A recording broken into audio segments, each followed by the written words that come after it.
ಮುಂದಕ್ಕೆ ಪ್ರತಿ ಹಂತದಲ್ಲೂ ಕೂಡ ಇವತ್ತು ತಮಿಳುನಾಡವರು ಕೂಡ ಅವರು ಡಿಸ್ಟ್ರೆಸ್ ಶೇರಿಂಗ್ ಬಗ್ಗೆ ಬೇಕಾದಷ್ಟು ಅವರು ಬೇಡಿಕೆ ಇಟ್ಟಿದ್ದಾರೆ.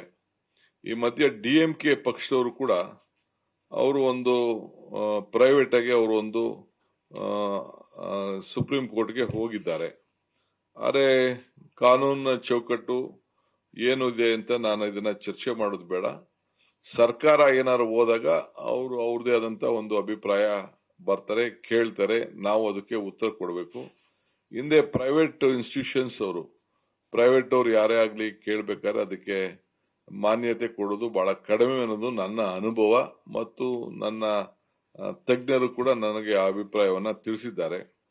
ಸೊ ನಾವು ಬಹಳ ಹುಷಾರಾಗಿ ಯಾವ್ದಾದ್ರು ಕೆಲವು ಕೋರ್ಟ್ ನ ಹ್ಯಾಂಡಲ್ ಮಾಡೋಂತ ಸಂದರ್ಭದಲ್ಲಿ ಅನೇಕ ಹಿರಿಯರ ಅನುಭವವನ್ನು ಕೂಡ ನಾವು ಗಮನದಲ್ಲಿ ನಾವು ಇಟ್ಕೊಳ್ಬೇಕಾಗ್ತದೆ.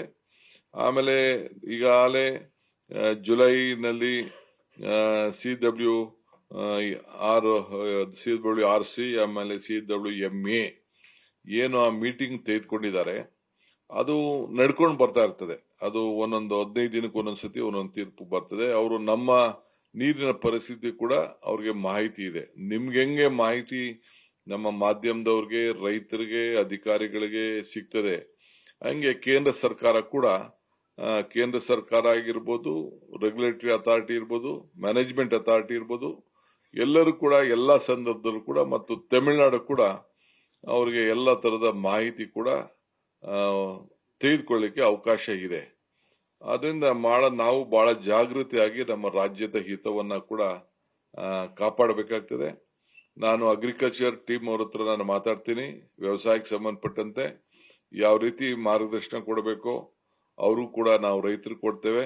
ನಮ್ಮ ಹಿತ ರೈತರನ್ನ ರಕ್ಷಣೆ ಮಾಡೋಂಥದ್ದು, ಮಾರ್ಗದರ್ಶನ ಕೊಡಬೇಕಾದ್ದು ಆ ಕೆಲಸ ಕೂಡ ಬಹಳ ಯೋಚನೆ ಮಾಡಿ. ಸೊ ಯಾವತ್ತೂ ಕೂಡ ನಮ್ಮ ರೈತರಿಗೆ ಲಾಸ್ ಆಗಬಾರದು. ಆಮೇಲೆ ಡ್ಯಾಮಿನ ಪರಿಸ್ಥಿತಿ ನೋಡಿಕೊಂಡು ಮತ್ತು ಬರಗಾಲದಲ್ಲಿ ಏನು ಪ್ರೈಮ್ ಮಿನಿಸ್ಟರ್ ನಮ್ಗೆಲ್ಲ ಮುಂದೆ ವಾರ್ನಿಂಗ್ ಕೊಟ್ಟಿದ್ರು, ಅದು ಕೂಡ ಗಮನದಲ್ಲಿ ಇಟ್ಕೊಂಡು ನಾವು ಬೆಳೆಗಳನ್ನ ಯಾವ ಬೆಳೆ ಹಾಕ್ಬೇಕು ಅಂತೇಳಿ ನಮ್ಮ ಅಗ್ರಿಕಲ್ಚರ್ ಯೂನಿವರ್ಸಿಟಿ ಮತ್ತು ನಮ್ಮ technical team, agriculture technical team ಅವರು ಕೂಡ ನಾವು ರೈತರಿಗೆ ಆ ಜಿಲ್ಲೆಗೆ ಸಂಬಂಧಪಟ್ಟಂತೆ ಪ್ರತ್ಯೇಕವಾಗಿ ಆ ಜಿಲ್ಲೆಗೆ ಏನೇನು ಆಗ್ಬೇಕು ಅನ್ನೋದನ್ನ ಅವ್ರಿಗೆ ಮಾರ್ಗದರ್ಶನ ಕೊಡುವಂತ ಕಾರ್ಯಕ್ರಮ ಕೂಡ ನಾವು ರೂಪಿಸ್ತೇವೆ ಅನ್ನೋ ಮಾತನ್ನ ಈ ಸಂದರ್ಭದಲ್ಲಿ ಹೇಳಲಿಕ್ಕೆ ವಹಿಸ್ತೇನೆ. ನ್ಯೂಸ್ ಫಸ್ಟ್, ನಿರ್ಭೀತಿಯಿಂದ ನಿಮ್ಮ ಪರವಾಗಿ.